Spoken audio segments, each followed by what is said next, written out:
and welcome to Class of Learners Part 5 of Chapter 1 Chemical Reactions and Equation। आज हम इस chapter का सबसे इम्पोर्टेंट टॉपिक पढ़ने जा रहे हैं जो है How to Balance a Chemical Equation, और वो भी हम पढ़ेंगे 3 स्टेप्स में। तो चलिए आइए समझते हैं कैसे एक अनबैलेंस्ड इक्वेशन को एक बैलेंस्ड इक्वेशन बनाया जाए। हमें एक रिएक्शन दे रखी है कि मैग्नीशियम जो है it is burned in the presence of air that is oxygen to give magnesium oxide. तो सबसे पहला स्टेप होगा हमारा वर्ड इक्वेशन को केमिकल इक्वेशन में कन्वर्ट करना। तो यहाँ पे वर्ड इक्वेशन को कैसे लिखा जाए, तो सबसे पहले आपको एक रिएक्शन में दे रखा है कि मैग्नीशियम लिया उन्होंने, उसके बाद किससे रिएक्ट कराया, ऑक्सीजन से रिएक्ट कराया। ऑक्सीजन से रिएक्ट करने के बाद क्या मिला, मैग्नीशियम ऑक्साइड मिला। जब भी हमें लिखा होगा टू गिव, उसका मतलब है आपको लगाना है एक एरो और उसके बाद जितनी भी चीजें मेंशन होंगी वो होंगी प्रोडक्ट। अब हम लिखेंगे इसको केमिकल इक्वेशन में। केमिकल इक्वेशन के लिए हम यूज करते हैं सिंबल्स और फॉर्मूले का। अब हमने सिंबल्स और फॉर्मूले की बात पार्ट 4 में भी की थी। जैसे मैग्नीशियम जो होता है हमारा एक मेटल होता है और सारे मेटल हमारे मोनो ऑक्साइड होते हैं। तो अगर आपने पार्ट 4 अभी तक नहीं देखा, जल्दी से आई बटन पे क्लिक करके पार्ट 4 देखिए। मैग्नीशियम को कैसे लिखेंगे, Mg। ऑक्सीजन जो होता है हमारा क्या होता है, नॉन मेटल होता है और उसको लिखा जाता है as a diatomic that is O2। To give के लिए लगाएंगे एरो और मैग्नीशियम ऑक्साइड को कैसे लिखेंगे, मैग्नीशियम होता है हमारा +2 फॉर्म में और ऑक्साइड होता है -2 स्टेट में। इसको क्रिस क्रॉस मेथड से हम क्या लिख सकते हैं, Mg2O2। अब इसको सिंपलेस्ट फॉर्म में लिखेंगे तो हमारे पास आएगा MgO that is magnesium oxide. ये हम तरीका 9th स्टैंडर्ड में सीख चुके हैं। तो अब देखते हैं एक वीडियो कि कैसे मैग्नीशियम को बर्न करा जाता है एयर की प्रेजेंस में और फॉर्म करा जाता है मैग्नीशियम ऑक्साइड। यहाँ पे कैंडल के पास क्या लेकर आए, एक मैग्नीशियम की रिबन लेकर आए और इसको जलाया गया जिससे व्हाइट लाइट निकली और ये जो रिबन है वो किस में कन्वर्ट हो जाएगा, एक व्हाइट पाउडर फॉर्म में जिसको बोला जाएगा मैग्नीशियम ऑक्साइड। अब यहाँ पे जो केमिकल इक्वेशन लिखी हुई है वो अनबैलेंस्ड है। तो अब हमारा नेक्स्ट स्टेप होगा अनबैलेंस्ड केमिकल इक्वेशन को बैलेंस्ड केमिकल इक्वेशन बनाना। हमारे पास ये अनबैलेंस्ड केमिकल इक्वेशन है। तो एक टिप है कि हम कभी भी सबस्क्रिप्ट चेंज नहीं करते और कोफिशिएंट के जो कोफिशिएंट है वो फॉर्मूले के बीच में भी नहीं आता। मतलब क्या कह रहा है कि यहाँ पर जो मैग्नीशियम ऑक्साइड है यहाँ पर आप 2 नहीं लगाएंगे बैलेंस करने के लिए, या फिर आप Mg2O ऐसे करके भी नहीं लिखेंगे। मतलब फॉर्मूले के बीच में आपका कोफिशिएंट नहीं आएगा। ये दोनों ही चीजें गलत होंगी। तो सही क्या होगा, चलिए सीखते हैं। अब रिएक्टेंट में हमारे पास कौन कौन से एलिमेंट्स प्रेजेंट हैं, मैग्नीशियम प्रेजेंट है और क्या प्रेजेंट है, ऑक्सीजन प्रेजेंट है। प्रोडक्ट में भी हमारे पास मैग्नीशियम प्रेजेंट है और ऑक्सीजन प्रेजेंट है। अब हमें गिनना है कि कितने मैग्नीशियम और कितने ऑक्सीजन दोनों जगह पर प्रेजेंट हैं। तो यहाँ पर हमारे पास एक मैग्नीशियम प्रेजेंट है, यहाँ पर हमारे पास कितने ऑक्सीजन प्रेजेंट हैं, 2 ऑक्सीजन प्रेजेंट हैं। इसको हमने लिख लिया। प्रोडक्ट साइड पे भी गिन लेते हैं।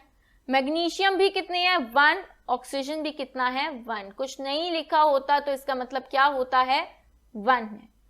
अब यहाँ पर दिक्कत क्या आ गई कि मैग्नीशियम तो सेम है बट ऑक्सीजन के नंबर डिफरेंट हैं एटम्स के।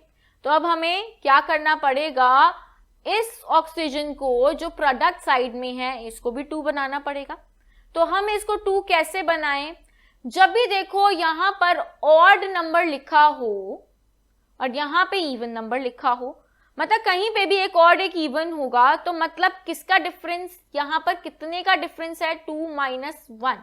1 का डिफरेंस है।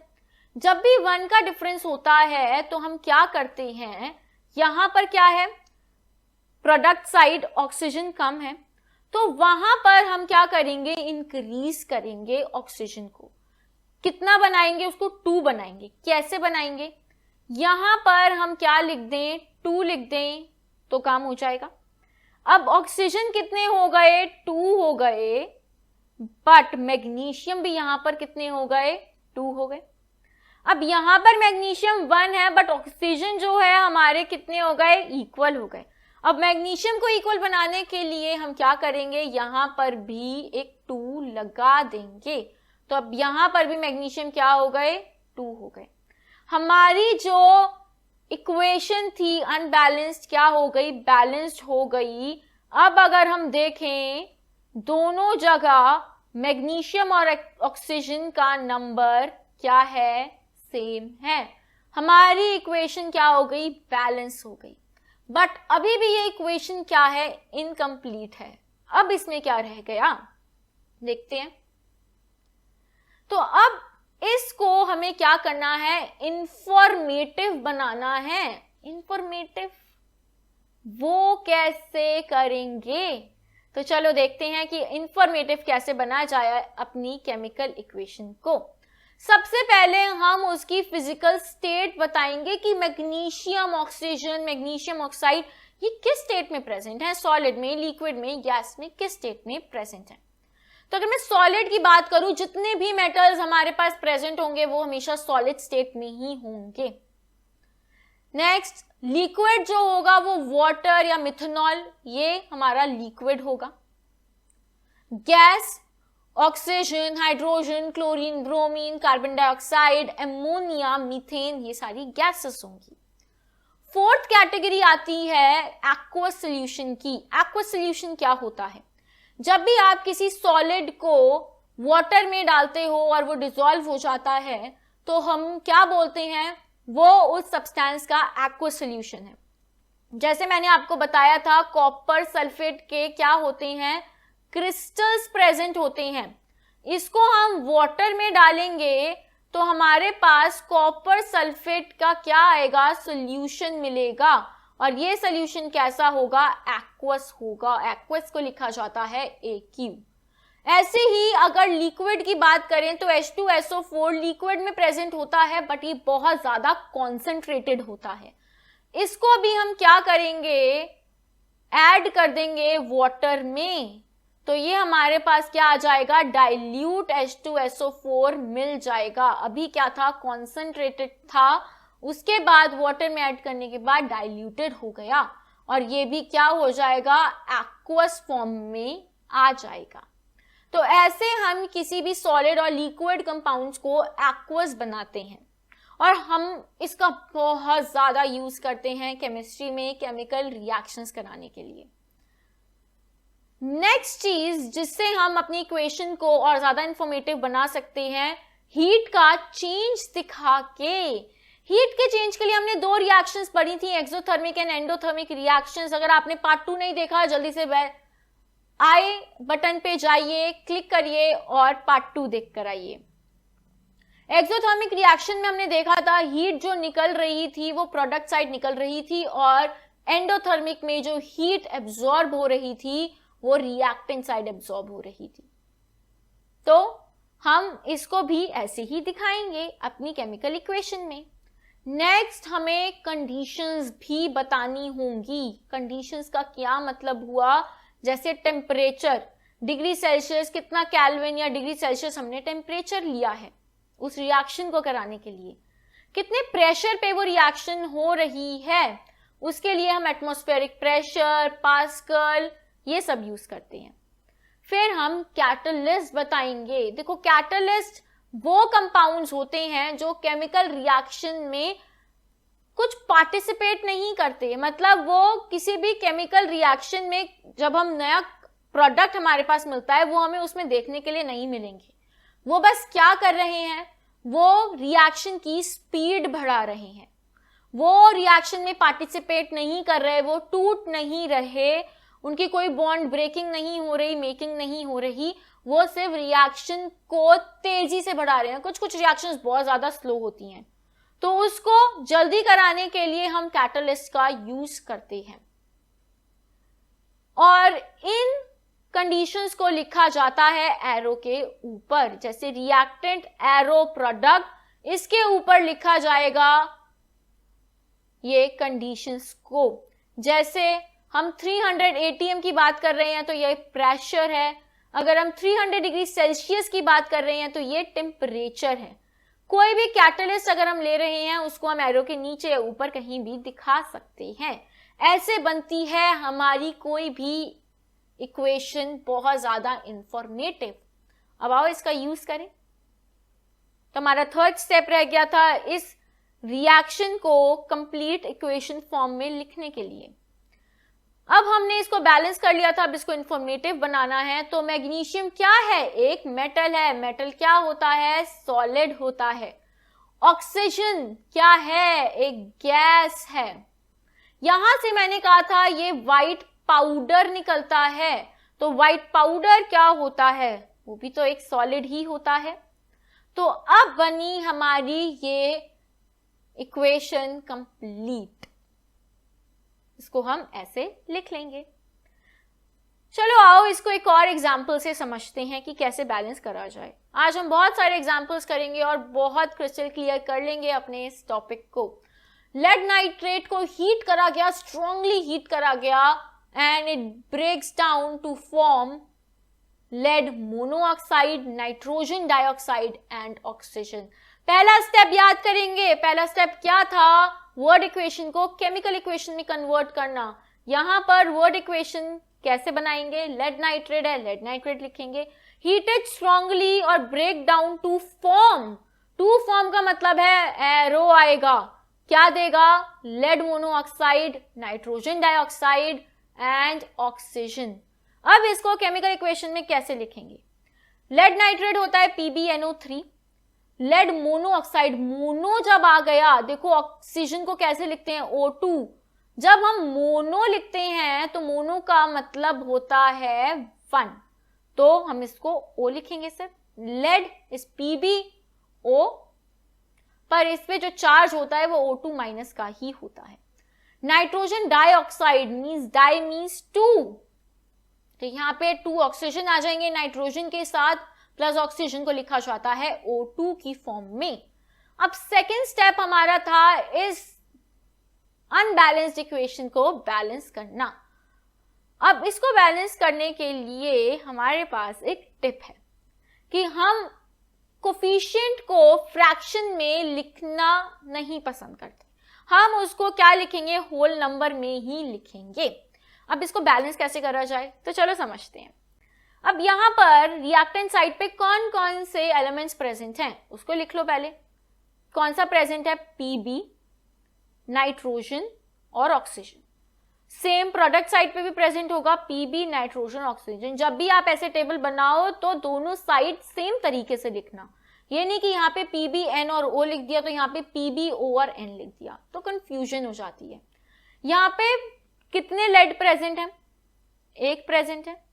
नाइट्रोजन कितना प्रेजेंट है? देखो अब नाइट्रोजन और ऑक्सीजन दोनों ब्रैकेट में है और ब्रैकेट के बाहर 2 लिखा है।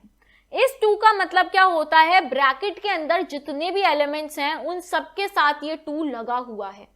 तो यहाँ पे नाइट्रोजन हम कितने गिनेंगे? 2 गिनेंगे। ऑक्सीजन कितने गिनेंगे? यहाँ पर हम 3 और 2 को ऐड नहीं करते। इसका क्या मतलब होता है? जो O3 है वो 2 टाइम्स है। O3 जो है वो 2 टाइम्स प्रेजेंट है, तो यहाँ पे क्या हो जाएगा? 3 into 2 which is equal to 6। तो हम यहाँ पे 6 लिख लें। ऑक्सीजन हमारे कितने प्रेजेंट हैं? 6 प्रेजेंट है। यहाँ पर लेड कितना प्रेजेंट है? Pb इज लेड, कितना प्रेजेंट है? 1। ऑक्सीजन कितने प्रेजेंट है? अब देखो ऑक्सीजन हमारे 3 जगह, सॉरी नाइट्रोजन कितने प्रेजेंट है? 1 प्रेजेंट है। ऑक्सीजन कितने प्रेजेंट है? अब ऑक्सीजन हमारे तीनों में है, तीनों कंपाउंड्स में है, तो यहाँ पे 1, यहाँ पे 2, यहाँ पे भी 2, तो टोटल कितने हो गए? अब ऐड करेंगे। जब डिफरेंट कंपाउंड्स में प्रेजेंट होंगे तो हम इसको ऐड करेंगे। तो अब ऐड करने के बाद कितना आया? 5, तो हम यहाँ पे क्या लिख लें, 5 लिख लेते हैं। एक ट्रिक यहाँ पर देखो, अब यहाँ पर जो ऑक्सीजन है वो देखो यहाँ पे हर जगह आ रहा है ना, और यहाँ पर ये ऑक्सीजन ऑड नंबर में है, यहाँ पे जो ऑक्सीजन है वो इवन नंबर में है, और इन दोनों के बीच का जो डिफरेंस है अगर हम देखें तो वो 1 है, राइट। अब हम इसको सबसे पहले क्या करें, ऑक्सीजन को किस में कन्वर्ट करना पसंद करेंगे, इवन में पसंद करेंगे। जैसे ये इवन में कन्वर्ट हो गया तो बहुत इजी होगा इसको रिएक्टेंट साइड में जितने हैं उतने में कन्वर्ट करने में। तो अब हम क्या करें, इस 5 को इवन नंबर में करने की कोशिश करते हैं। इवन नंबर में कैसे करें, सपोज ये 1 होता तो इसमें 2 ऐड कर इनटू करते तो 2 हो जाता है ना। ऐसे ही अब हम क्या करेंगे, अब हम देखेंगे कहां पे ऑक्सीजन सिर्फ एक प्रेजेंट है। जहां पे ऑक्सीजन सिर्फ एक प्रेजेंट होगा तो उसको इंटू 2 कर दो तो हमारे पास 2 ऑक्सीजन आ जाएंगे। तो अगर 2 ऑक्सीजन आ गए तो हमें सिर्फ बस एक ही तो ऑक्सीजन चाहिए इसको इवन में करने के लिए। तो यहां पर देखें, यहां पे ऑक्सीजन 1 है, यहां पर ऑक्सीजन 2 है, यहां पर भी ऑक्सीजन 2 है। तो ऑक्सीजन 1 किस में था, लेड ऑक्साइड में। तो यहां पर अगर मैं 2 कर दूं तो मेरे पास अब ऑक्सीजन कितने हो गए टोटल, यहां पर 2 हो गए, यहां पर तो 2 थे और यहां पर भी 2 हैं, तो टोटल कितने हो गए, 6 ऑक्सीजन हो गए, बराबर हो गए ऑक्सीजन। बट अब क्या बराबर नहीं हुआ, अब लेड जो है वो 2 हो गया, बड़ी दिक्कत हो गई। देखो अब जो अकेला होता है ना, जो दोबारा रिपीट नहीं कर रहा होता, उसको बहुत इजी होता है बैलेंस करना। यहां पर 2 है तो यहां पर भी 2 कर दें, तो यहां पर तो 2, बस यहां पर ही तो लेड है, यहां पर 2 कर दिया। तो जब हमने यहां पर 2 करा रिएक्टेंट साइड तो क्या चेंजेस आए, देखो लेड जो था वो 2 हो गया, नाइट्रोजन जो था वो कितना हो गया, 2 इंटू 2, यहां वाला 2 और यहां पे तो वो इंटू 2 में था ऑलरेडी, तो 2 इंटू 2 नाइट्रोजन बाहर वाला, और ये जो 2 अंदर के साथ इंटू हुआ है वो वाला, तो ये कितने हो गए नाइट्रोजन, यहां पर 4 हो गए। ऑक्सीजन कितने हो गए, यहां पर जब हम काउंट कर रहे थे 3 इंटू 2 6 थे, बाहर वाला 2 भी ले आए, तो ये पूरे टोटल कितने ऑक्सीजन हो गए, 12 ऑक्सीजन हो गए। अब कुछ नहीं बचा, यहाँ पे नाइट्रोजन अभी 1 था। अब हम इसको कन्वर्ट करते हैं, लेड 2 है, 2 ही रहने देंगे, क्यों छेड़ना। अब नाइट्रोजन यहाँ 4 है, यहाँ 1 है, तो नाइट्रोजन के यहाँ मैं अगर 4 लिख दूं तो नाइट्रोजन मेरा 4 हो गया। अब ऑक्सीजन काउंट करो, ऑक्सीजन कितने हो गए, टोटल ऑक्सीजन कितने हो गए, टोटल ऑक्सीजन देखो यहां पे 2, पहले PbO में 2 ऑक्सीजन, चलो लिख दिया, प्लस करा, उसके बाद दूसरे प्रोडक्ट पे आते हैं नाइट्रोजन डाइऑक्साइड, इसमें 2 थे, बाहर 4 लिखा है, 4 इंटू 2 कितना हो जाएगा, 8, दोबारा ऐड करेंगे, यहां पे कितने ऑक्सीजन है, 2, 8 प्लस 2 कितने होते हैं, 12। तो अब ये जो लास्ट में जो लिखा है दोनों के, क्या अब ये इक्वल है दोनों साइड, यस। तो आपकी इक्वेशन हो गई है बैलेंस्ड। अब लास्ट स्टेप जो आएगा वो है इंफॉर्मेटिव बनाना अपनी इक्वेशन को, बहुत इजी है। लेड नाइट्रेट जो है वो सॉलिड फॉर्म में होता है, जो लेड ऑक्साइड होता है वो भी सॉलिड फॉर्म में होता है और येलो कलर का होता है। नाइट्रोजन डाइऑक्साइड ये हमने देखा था पार्ट 2 में, ये गैस होती है ब्राउन कलर की, ऑक्सीजन हमारी कलरलेस गैस होती है। PbNO3 जो होता है वो हमारा कलरलेस कंपाउंड होता है, देखो ऐसे PbNO3 हम यहां लेते हैं, कलरलेस होता है, इसको हीट करा जाता है, ये ब्राउन कलर की फ्यूम्स जो निकलेंगी वो होंगी नाइट्रोजन डाइऑक्साइड की, और जो PbO है वो येलो कलर का बनेगा नीचे, और ऑक्सीजन भी निकलेगी। एक और करते हैं और कुछ और समझते हैं। देखो हर एक रिएक्शन में कुछ ना कुछ डिफरेंट होगा जो आज हम समझेंगे। अब हमारे पास है ferrous sulphide which reacts with oxygen and form ferric oxide and sulphur dioxide. अब हमें सबसे पहले क्या करना है, वर्ड इक्वेशन को केमिकल इक्वेशन में कन्वर्ट करना है। कैसे करेंगे, सल्फर फेरस सल्फाइड लिखेंगे, रिएक्ट किसके साथ कर रहा है, ऑक्सीजन के साथ, क्या दे रहा है, टू गिव, एरो लगाएंगे, फेरिक ऑक्साइड और सल्फर डाइऑक्साइड। अब देखो यहां पर एक चीज नहीं समझते हैं जो बहुत काम आएगी आपके केमिस्ट्री में, फेरस और फेरिक। यहां पर देखो पूरा वर्ड सेम है, बस लास्ट के यहां पे 3 ये अलग है और ये 2 अलग है। ये कितने हैं, ये 3 है और ये कितने अल्फाबेट्स अलग है, यहाँ पे 2 अल्फाबेट्स अलग है। अब अगर मैं बोलूं कि ये किस स्टेट में पाया जाता है, कितनी ऑक्सीडेशन स्टेट होती है इसकी, तो ये 3 थे तो ये +2 में पाया जाता है, ये 2 थे तो ये +3 में पाया जाता है। इसको आप ऐसे याद रख सकते हैं, फेरस पीछे 3 आ रहा है OUS तो ये +2 में प्रेजेंट है, फेरिक पीछे 2 आ रहा है तो ये +3 में प्रेजेंट है। आप इसको ऐसे भी याद रख सकते हैं क्योंकि इसमें बहुत ज्यादा कंफ्यूजन होती है, कंफ्यूजन हुई तो गलत होगा तो मार्क्स कटेंगे। अब यहाँ पे फेरस सल्फाइड है, देखो अब कितना इजी हो गया, फेरस सल्फाइड है, फेरस मींस +2 होगा, सल्फाइड -2 होता है, दोनों को करा कंबाइन तो क्या आया, Fe2S2 और इसको हम कैसे लिख सकते हैं, FeS लिख सकते हैं। ऑक्सीजन के लिए हम क्या यूज करते हैं, O2 का यूज करते हैं। फेरिक ऑक्साइड कैसे लिखेंगे, बहुत इजी, फेरिक ऑक्साइड हमारा क्या है, Fe +3 स्टेट में, क्योंकि IC आ रहा है वो 2 होता है और ऑक्साइड O-2 होता है। इसको जब हम क्रिस क्रॉस मेथड से करेंगे तो ये क्या हुआ, Fe2O3 और एक्चुअली में फॉर्मूला भी यही होता है इसका, प्लस सल्फर डाइऑक्साइड तो पता है SO2, ferric oxide red brownish red colour का होता है एकदम। अब इसको क्या करना है, बैलेंस करना है, सबसे इंपॉर्टेंट स्टेप बैलेंस करना। चलो आप बैलेंस करें। उसके लिए एक टिप कि जो भी एलिमेंट आपका अकेला होता है उसको पहले करने की कोशिश करते हैं, बट हम कुछ डिफरेंट करेंगे। ये तो हमें सब बताते हैं कि जो भी एक अकेला एलिमेंट है जो बार बार रिपीट नहीं हो रहा उसको बैलेंस कर दो, बट यहाँ पर हम कुछ और करते हैं जिससे हम आसानी से अपनी इक्वेशन को बैलेंस कर सकते हैं। तो क्या करेंगे, देखो अब हमारे पास Fe है, यहाँ पे सल्फर है और ऑक्सीजन, यहाँ पे भी क्या है, Fe है, सल्फर है और ऑक्सीजन है। सल्फर आयरन कितना है हमारे पास, Fe1 है, सल्फर 1 है, ऑक्सीजन 2। यहाँ पर आयरन कितना है, 2, सल्फर कितना है, 1, ऑक्सीजन कितना है, यहाँ पे 3, यहाँ पे 2, दैट इज 5 है। अब चलो इसी टिप से अगर चलें तो हम Fe यहाँ पे 2 है तो इसको भी 2 कर दें जिससे ये 2 हो जाए, तो यहाँ पे सल्फर भी 2 हो गया और ये तो 2 का 2 रहा, है ना। अब यहां पर सल्फर 1 है, यहाँ पे 2 है, तो यहाँ पे भी सल्फर को 2 करने के लिए यहाँ पे 2 लगा दें, ये 2 हो गया, ये 2 था और ये 5।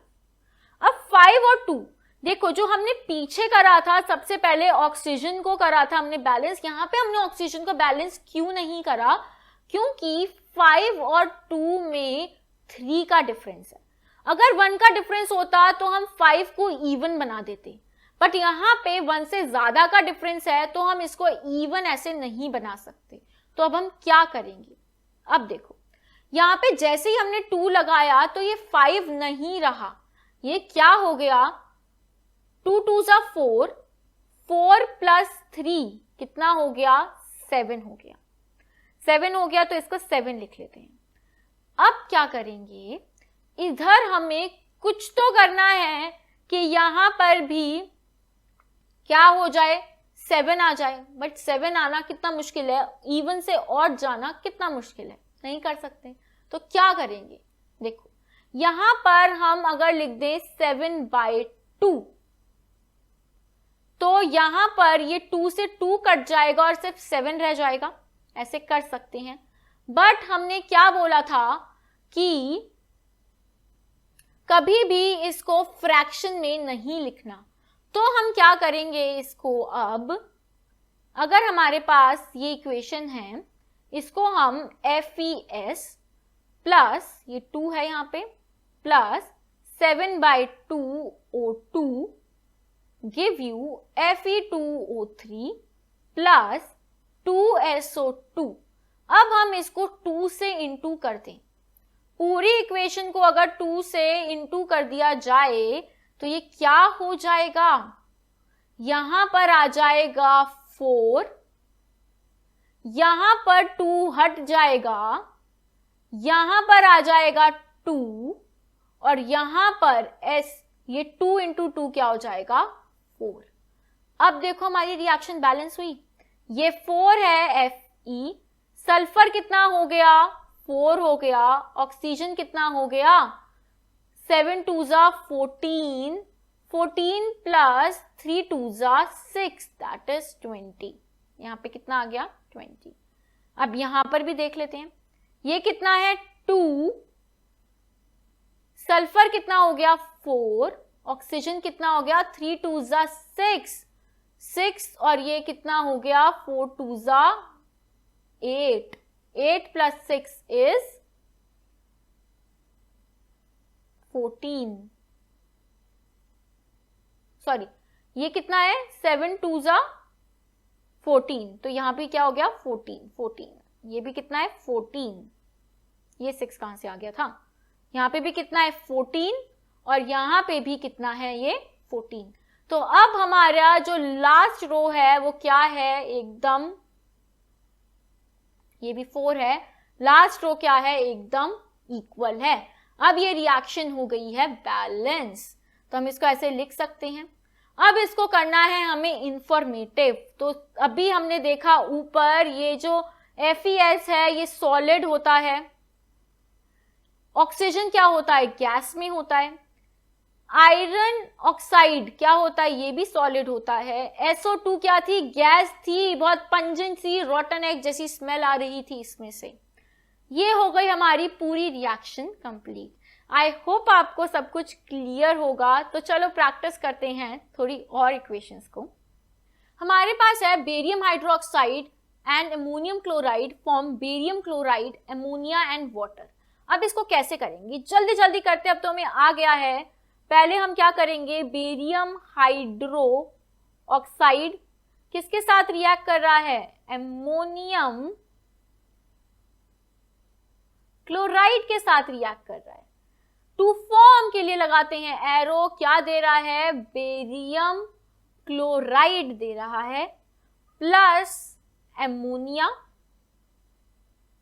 Plus water.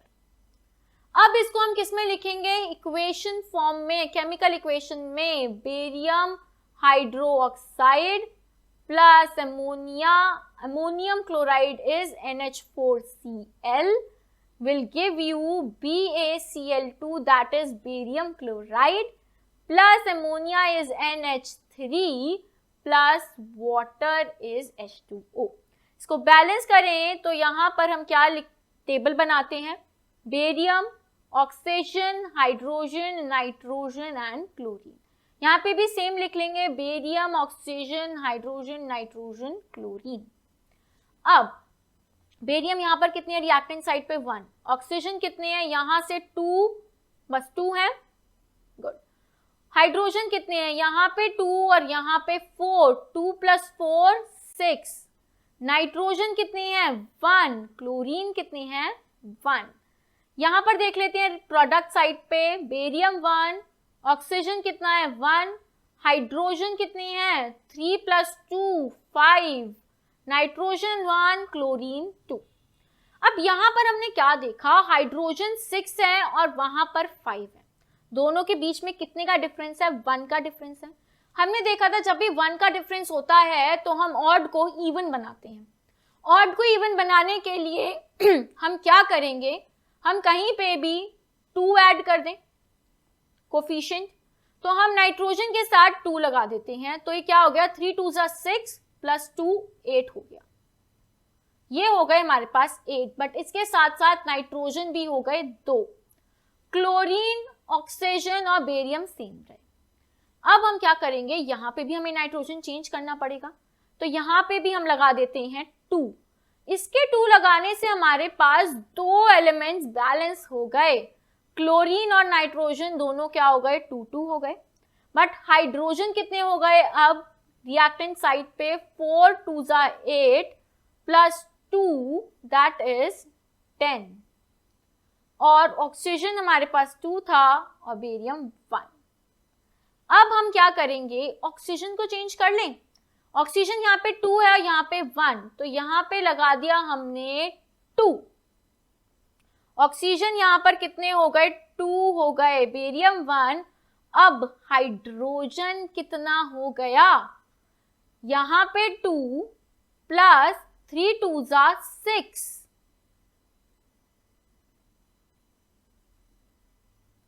ऑक्सीजन हमारे पास ऑक्सीजन हमारे पास यहाँ पे हाइड्रोजन हो गए 4 प्लस 6 दैट इज 10, हाइड्रोजन हमारे पास 10 होगा, ये भी बैलेंस हो गया, और नाइट्रोजन और क्लोरीन तो बैलेंस हो ही गया था।